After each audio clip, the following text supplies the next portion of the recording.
Ndabaramukije mu izina rya Yesu. Amanda bafitiye inkuru nshasha nagomba kubamenyesha.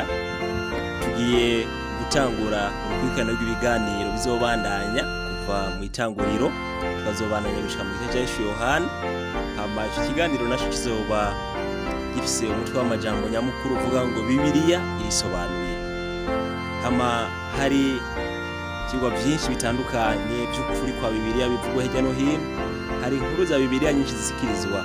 Hari ibibazo byinshi byibazwa n'abantu mu buryo butandukanye.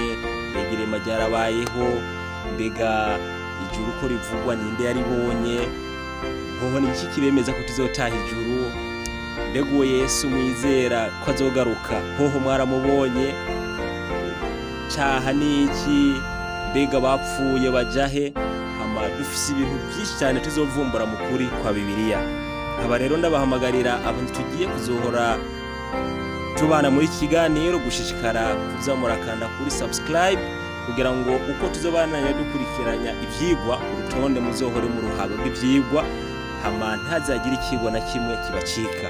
Ugiye kuzohora asabikanya nawe ico kiganiro ni mwene so wiresa biyumva.